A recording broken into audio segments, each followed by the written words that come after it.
안녕하세요. 금요일에 만나는 함께 살아내기의 김미경입니다. 한 주간도 잘 살아내셨나요? 제 영상을 보시는 분이라면 그래도 한 주간을 어떤 모양으로든 잘 살아내셨으라고 보고 박수를 쳐드리고 싶습니다. 이 세상을 산다는 것은 그리 만만하지 않으니 말입니다. 그러나 우리 하나님이 주신 여러 가지 선물이 있고 그것을 통해서 기쁨을 만끽할 수 있답니다. 요즘은 따뜻한 햇빛, 개나리, 진달래 등 온갖 꽃들이 피어나고 있고, 저는 오늘 산에 운동을 가서 쑥을 뜯어다가 찹쌀가루와 반죽을 해서 쑥전을 부쳐 먹으니 제 몸이 정말 좋아하더라고요. 그러니 주신 쑥을 감사하지 않을 수 없고 기뻐하지 않을 수가 없었답니다. 제가 번아웃이 되었다가 다시 살아난 뒤로는 작은 것에도 감사하는 마음이 생겼고, 무슨 일이 생기면 죽기밖에 더하겠어? 라는 생각을 하게 되니 오히려 마음의 평강도 얻게 되더라고요.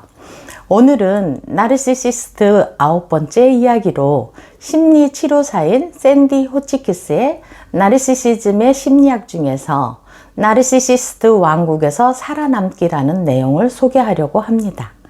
옛날 옛적에 영리하고 야심만만한 고양이 2마리가 살았습니다. 고양이들은 교활하고 오만한 사자를 위해서 일하러 갔지요. 사자는 거드름을 피며 이렇게 말했지요. 우리 회사에 잘 들어왔다. 너희는 소수의 선택자들이다.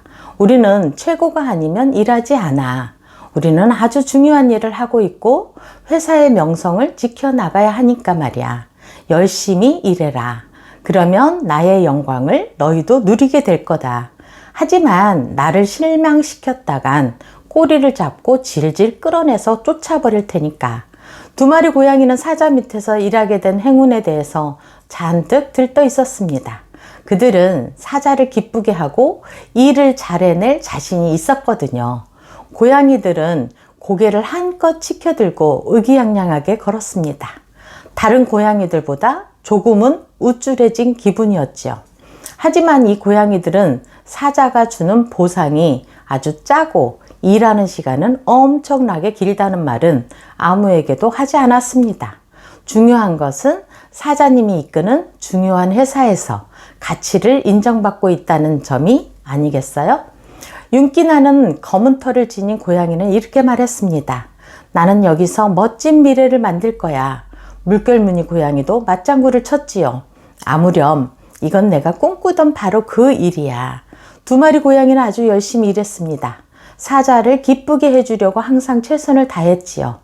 이따금 사자는 고양이에게 칭찬을 아끼지 않았습니다. 하지만 어떨 때는 그들을 무시했고 자기 뜻에서 조금만 어긋나도 불같이 화를 내곤 했지요. 고양이들은 회사 사정을 조금씩 알아가면서 회사의 고귀한 명성은 거의 사자가 만들어낸 환상에 불과하고 사자를 따르는 무리들이 겨우 그 환상을 유지하고 있음을 깨닫게 되었습니다. 이 사실을 알고서 고양이들은 제각기 기회를 엿보았습니다. 검은 고양이는 이렇게 말했습니다. 나도 이 권력을 조금은 누려야겠어. 사자님께 내가 얼마나 재능이 있는지 보여주면 그분이 나에게 권력을 나누어 주실 거야. 검은 고양이는 이런저런 계획을 꾸미기 시작했습니다. 한편 물결무늬 고양이는 이렇게 말했습니다. 사자님은 권력을 나눠주실 분이 아니야. 나는 사자님 체면이 서도록 열심히 일하겠어. 그러면 사자님은 나에게 의지하게 될 거야. 시간이 흐르면서 2 고양이는 저마다 목표를 달성했습니다. 검은 고양이는 혁신적인 아이디어로 사자에게 눈도장을 확실히 받았지요. 사자는 검은 고양이의 재능을 자기 목적에 맞게 이용하려고 일을 잔뜩 시켰습니다. 검은 고양이는 자기 생각대로 승진에 승진을 거듭했지요. 그래서 사자의 커다란 오른발 아래에 앉을 수 있는 고양이가 되었습니다. 모두가 검은 고양이에게 존경을 표했고 검은 고양이는 아주 오만방자하고 자신만만해졌습니다. 그동안 물결무늬 고양이도 열심히 일했습니다. 어떨 때는 밤늦게까지 일하면서 사자의 이미지를 갈고 닦았습니다. 고양이는 온 세상이 사자에게 찬사를 보내도록 윤을 내는데 공을 들였습니다. 이 고양이는 사자를 위해 여러 가지 희생을 하면서도 정작 자신을 위해 무엇을 요구하는 법은 없었습니다. 사실 물결무늬 고양이는 자기가 주목받을 만한 일이 있으면 항상 그 공을 사자에게 돌렸습니다. 그러니 사자는 얼마나 좋았겠어요. 부하들을 혼내기 좋아하는 사자였지만 물결무늬 고양이에게만은 예외라고 해도 좋았습니다. 그런데 사자는 검은 고양이가 불편하게 느껴지기 시작했습니다. 처음에는 검은 고양이의 뛰어난 창조성이 마음에 들었지만 이제는 그 점이 위협적으로 보였던 게죠. 다른 직원들이 검은 고양이를 다른 눈으로 바라보는 것도 눈치챌 수 있었습니다. 그래서 사자는 검은 고양이의 힘을 조금 제한해야겠다고 마음을 먹었지요. 하지만 막상 검은 고양이를 통제하려 들자 그의 역할이 자기에게 얼마나 중요한지 퍼뜩 깨닫게 되었습니다. 자기가 검은 고양이에게 이렇게 의존하고 있다는 사실에 깜짝 놀랄 지경이었던 것입니다. 사자는 갑자기 자기가 약하고 어리석고 무능하게 느껴졌습니다. 수치심과 무력감은 어느덧 추악한 분노로 변해버렸습니다. 사자는 그러한 감정을 참을 수 없게 되었고 어느 날 돌연 검은 고양이를 해고해버렸습니다. 회사는 완전히 혼란에 빠져버렸지요. 이건 전부 검은 고양이 잘못이야. 사자는 으르렁 됐습니다. 그 후로도 오랫동안 검은 고양이의 이름을 입에 올리는 것만으로도 사자의 위험 있는 입가에는 경멸이 떠오르곤 했지요. 회사가 불안정해지고 사자의 이미지가 실추되었기 때문에 물결무늬 고양이는 이러한 손상을 만회하기 위해서 더 많은 일을 해야 했습니다. 하지만 물결무늬 고양이는 자기 연민이나 불평에 빠지지 않고 다시 한번 이 난국을 잘 대처했지요. 고양이는 여전히 열심히였고 그 때문에 아주 지쳐버렸습니다. 그렇게 묵묵히 헌신하는 모습이 동네방네 소문이 나면서 물결무늬 고양이는 다른 회사에서 스카우트 제의를 받았습니다. 모두가 놀란 것은 고양이가 그 제의를 받아들였다는 거죠. 사자는 아연실색했습니다. 그냥 여기에 남게 자네에게 황금 세 자루를 주겠네. 사자는 고양이를 달랬습니다. 물결무늬 고양이는 이렇게 답했습니다.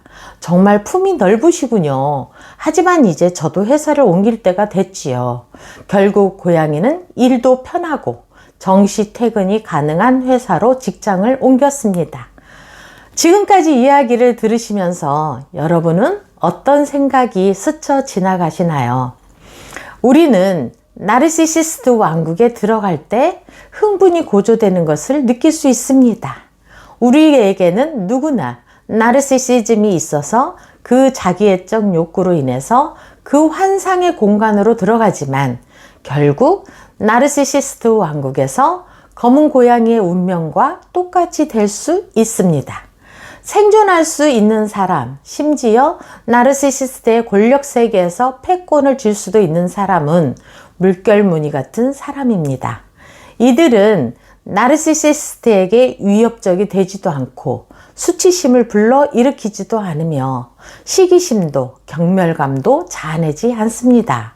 그러나 우리가 살아가는 현실에서 물결무늬처럼 할 수 있는 것은 벅차고 지치고 끝없는 자기 훈련을 거듭해야 하는 끝없는 광야 생활인 거죠. 그렇지만 그대로 주저앉는 것은 안 됩니다. 왜냐하면 우리에겐 충족시켜야 할 의미, 실현해야 할 사명이 반드시 주어져 있습니다. 나에게 발견되어서 기다리고 있는 내 삶의 의미를 적극적으로 찾아서 모든 사람에게 사명이 있다는 것을 깨닫는 순간 우리의 삶뿐만 아니라 타인의 삶도 존중할 수 있게 되니까요.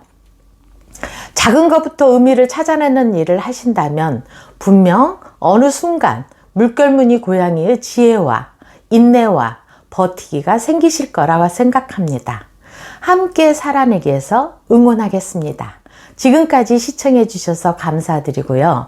구독, 좋아요, 알림 눌러주시면 제게 큰 힘이 되겠습니다.